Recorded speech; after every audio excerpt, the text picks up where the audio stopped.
Salut à toutes et à tous, j'espère que vous allez bien. Aujourd'hui on se retrouve pour une nouvelle vidéo. Voilà ma première vidéo de l'année 2006, donc je vous souhaite une bonne année. Voilà. En retard, oui, en retard, oui. En même temps, j'ai eu... En même temps, j'étais à la recherche d'une vidéo, d'une vidéo que j'avais vraiment envie de faire, d'un sujet de vidéo à traiter. Et ensuite, quand je l'ai trouvé, parce que ça fait un moment que je l'ai, hein, mais quand je l'ai trouvé, il y a eu les fêtes de fin d'année, donc j'avais autre chose à faire. Et après, en janvier, je suis tombé malade. Voilà, il y a 1 ou 2 semaines à peu près, voilà, je suis tombé malade. Voilà. D'ailleurs, ça sent un peu à ma gorge peut-être. Voilà. Bref, donc on va aujourd'hui parler d'un clown. Mais pas n'importe quel clown, pas le clown que tu croises dans la rue ou au cirque. On va parler d'un clown qui vit dans les égouts. Ouais, aujourd'hui on va parler de ça. Alors, ça, donc à la base, un roman de Stephen King, publié en 1986, qui a eu 2 adaptations. La première qui date de 1990 pour la chaîne ABC, avec Tim Curry dans le rôle du clown, et une nouvelle adaptation en 2017.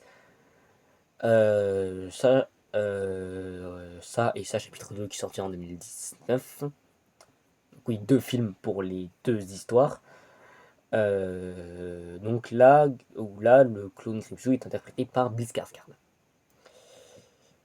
Bill Skarsgård qui vient d'une grande famille d'acteurs et dont alors la famille Skarsgård, alors vous devez en connaître quelques-uns peut-être.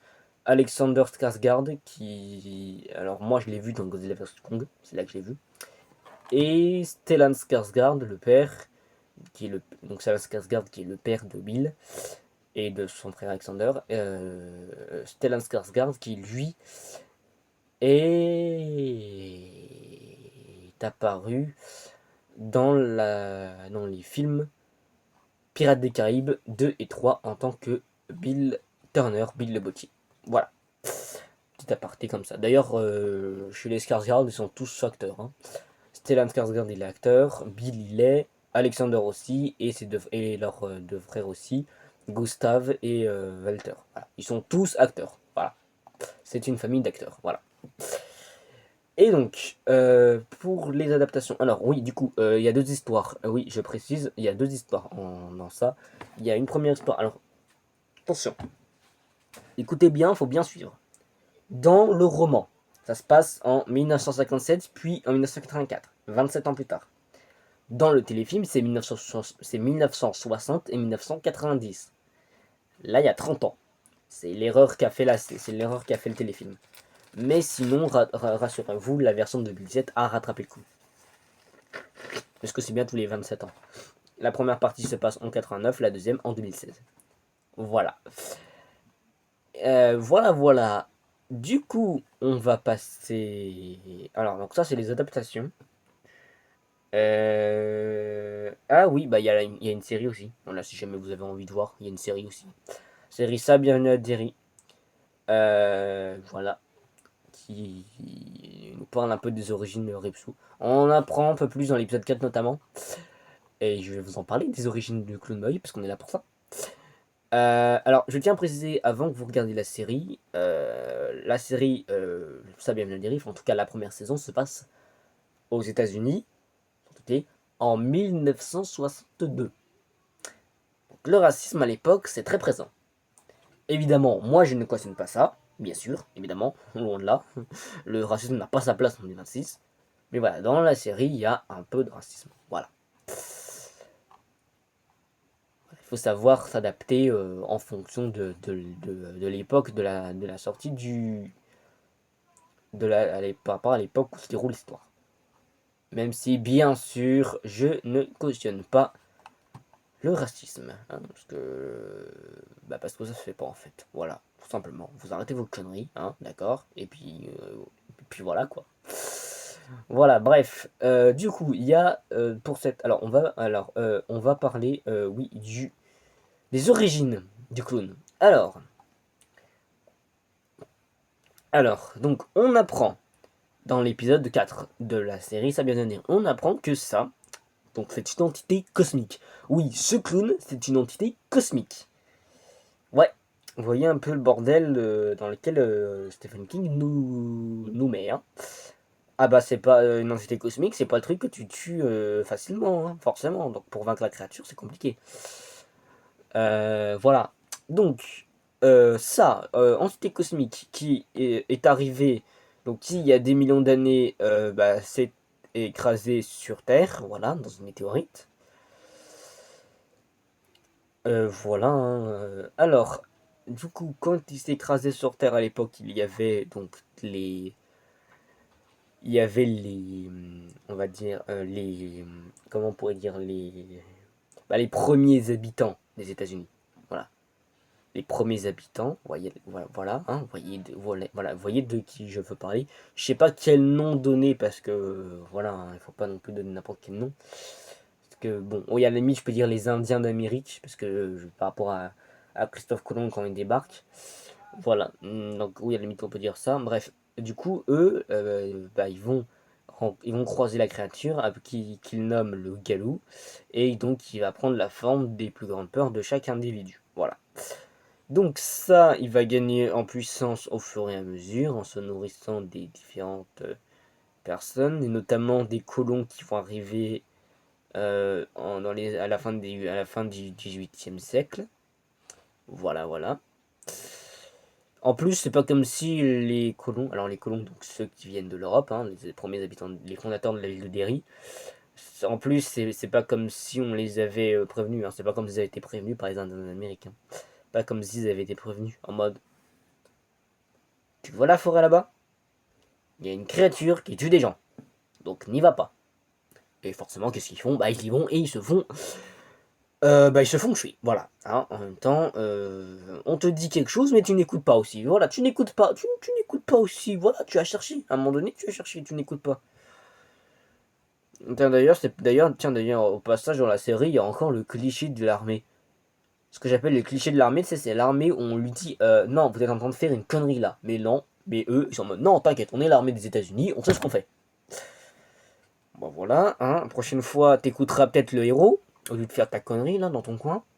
Bref, du coup, retour donc sur les origines vite fait du clown. Donc, certaines tribus, donc elles découvrent que la roche, la tribu donc des Indiens d'Amérique de l'époque, elle découvre que la roche qui constituait la météorite dans laquelle ça est arrivé,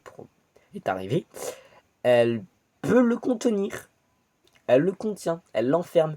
Donc du coup, qu'est-ce qu'ils vont faire? Ils vont récupérer 13 fragments de la météorite pour y enfouir tout autour de la zone de la forêt pour créer une cage dans laquelle le clown sera enfermé. Et là, vous allez me dire, ouais, mais du coup, le problème, il est réglé. Voilà, vous allez me dire, ouais, bah, du coup, la cage, elle a pas trop marché vu que le clown, il est sorti. Bah non, il est pas sorti. Parce qu'ils ont construit la ville de Derry sur la zone qui était censée enfermer le clown.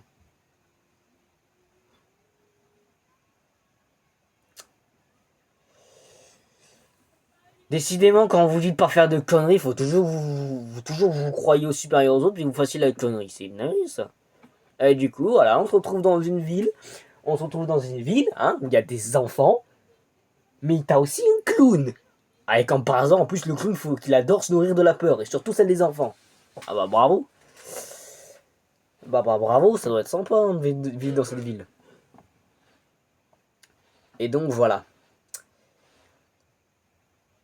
Je crois qu'il faudrait la raser, la ville de Derry, tout simplement. Bah, d'ailleurs, ça tombe bien. À la fin dans le roman, ça, de Stephen King, dans la deuxième partie, qui se passe en 1984, justement, à la fin, comme le clown meurt, et bah, la ville disparaît avec lui. La ville est complètement ravagée par une tempête. Mais malheureusement, ça n'a pas été ça n'a pas été montré dans les deux adaptations. Voilà. Dommage, hein, parce que c'est la solution. Hein. Clairement, hein, voilà, une ville où t'as un clown qui vit dans les égouts, qui surgit comme ça des égouts pour bouffer des enfants, en prenant la forme de ce qui les ferait le plus. Je suis désolé, mais il n'y a pas d'autre solution. Hein. La ville, faut la raser. Hein. Tu vas pas la laisser comme ça construite. Hein. Voilà, voilà. Dans l'épisode 8 aussi, alors ça c'est pas un pouvoir qu'on lui donne dans le roman, mais on lui donne ce pouvoir visiblement dans la série. On lui donne le pouvoir à Gripsou de pouvoir connaître son passé, logique, son présent et son avenir. Voilà. En gros, tout ça, c'est un peu la même chose pour lui. Voilà. Donc, littéralement, s'il veut, après 1962, et je pense que c'est ça, justement, je pense que c'est ce qu'ils ont dit, en gros, pour garder du suspense dans les deux autres saisons à venir. C'est qu'en gros, le Gripsou, s'il a envie, il peut retourner dans le passé pour modifier un événement. Genre, par exemple, 1962, par exemple, rien ne l'empêche de retourner en 1935 par exemple pour tuer par exemple les parents des enfants qu'il a croisés en 1962. Rien ne l'empêche de faire cela par exemple. Le problème, moi, c'est que j'ai peur qu'en faisant ça, il se soit mis dans un gros bourbier pour la série. Parce admettons, il fait ça. Admettons, alors pas 1935, parce qu'après il y a 1908. Donc, admettons, dans la dernière saison 1908, il supprime des personnes importantes. Donc il modifie le passé. Enfin, il modifie l'avenir du coup. Il va dans le passé, il modifie le passé, il fait un événement qui va modifier le futur, qui modifie toute la timeline. Du coup, ça veut dire quoi? Ça veut dire que du coup, parce que qu'est-ce que ça voudrait dire en 1908? Si en 1908, on le voit effectivement modifier le temps, on le voit supprimer des personnes importantes pour l'avenir. Ça veut dire quoi? Ça veut dire qu'en gros, on va regarder deux séries et deux films, mais au final non, parce que du coup, le clone a modifié l'histoire. Vous voyez un petit peu ou pas? Parce que déjà, forcément, dès que ça parle de voyage dans le temps, ça devient compliqué à suivre, c'est bordélique au possible. Donc, honnêtement, je pense que c'est la pire idée qu'ils ont eue pour la série. Honnêtement, c'est la pire idée qu'ils ont eue pour la série. C'est clairement la pire idée. Et du coup, je vais vite fait vous parler vite fait de ce qu'on sait par rapport au roman, de ce qu'on sait et par rapport à d'autres, par rapport à ce qu'on sait au roman. Donc ça, à la base, une identité cosmique qui a comme rival Maturin, une tortue, voilà. La tortue Maturin, que l'on voit dans la série. Oui, on la voit, alors pas sous sa forme cosmique, mais on voit en fait un enfant qui se déguise en clown, enfin, donc qui se déguise en, je veux dire, en tortue, et du coup, voilà, en gros, c'est un clin d'œil vite fait, un clin d'œil fait au personnage de la tortue, de Maturin la tortue. Voilà. Et d'ailleurs, dans l'épisode 8, la majeure partie de l'épisode 8 se déroule dans la brume, et ça, c'est une référence, on va dire, à The Mist. Voilà, The Mist, La Brume, qui est un autre roman de Stephen King qui a été adapté au cinéma en 2007, pardon, par Frank Darabont. Voilà. Dernière chose à savoir vite fait avant qu'on se quitte sur le clown. Vous savez comment il s'est transformé en clown justement ça? Parce qu'à la base, ça c'est une entité cosmique, c'est pas un clown.